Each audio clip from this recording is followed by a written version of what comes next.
everybody. It's Dr. Erin here, one of the good doctors of Abbey Research, and I am here on this Wednesday, February 5th, with a Good Doctor's Diagnose, talking about a specific scene in a television show on ABC called How to Get Away with Murder.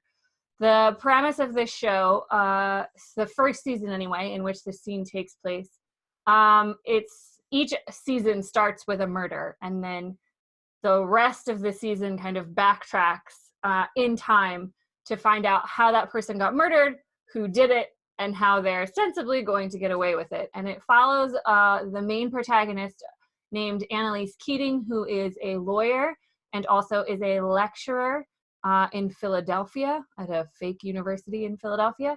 And her five interns, legal interns, and those same people follow her throughout the seasons. But Annalise Keating is played by the fantastically talented Viola Davis. And the reason I wanted to talk about this scene for my Good Doctor's Diagnose today is because over the last few weeks, Dr. Kristen and I have been talking about a lot of issues around discrimination and identity and expressions of identity, and how people perform their different identities at work.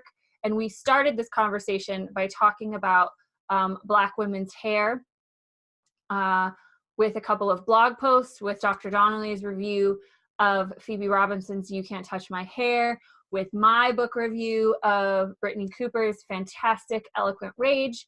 So we're sticking with this theme and particularly looking at how white people or non-people of color can understand more about the lived experiences of people of color in this country and around the world. And one of the ways that that was done most successfully in terms of pop culture was a scene in episode 4 of the first season of How to Get Away with Murder, which aired in November of 2014. And in this scene, it is one of the most radically honest and vulnerable and important by a lot of people's definitions, moments for Black women on television history. It is the moment in which Annalise Keating sits down at her dresser in front of her mirror and goes through the process of taking off her wig, what that looks like, how she takes care of the wig, what she looks like without the wig on and her very short natural hair that is under it, how she takes off her makeup. And it's one of those moments where you're just riveted to the television screen or whatever screen you're watching it on. She uses cocoa butter then to moisturize herself. And it's this whole beauty ritual that she's showing us that is a lens that a lot of white people, a lot of white women don't know. The experiences and the routines of Black women and their beauty, and however they choose to wear their hair, whether it's natural, permed, or with a wig or a weave or extensions, all of those options. So for me as a white woman, it was radical in that it showed me something I had never seen before.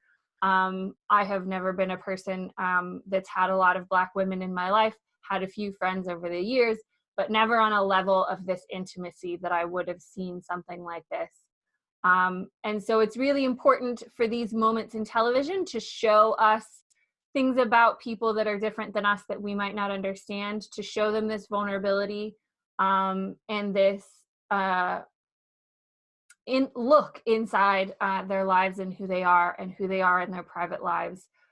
It was really, really a watershed moment, as they say. But I wanted to use it in this GDD as an example of the ways in which we don't always know who people are, their full selves, particularly the people that we work with. And we are all performing versions of ourselves, however we get ready in the morning, whether we wear makeup as a part of performing our identity, as I do, or how we do our hair, the clothes that we wear, the way that we carry ourselves is all a part of performing our identity and how we see ourselves.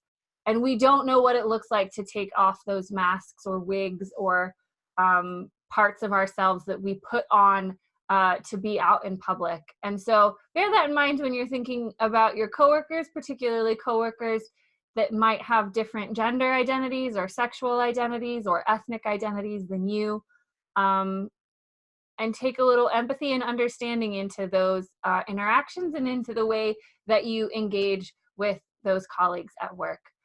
So that is everything I have for this Good Doctors Diagnose this Wednesday. We hope you have a great rest of the week, and we'll see you again on Monday. Take care.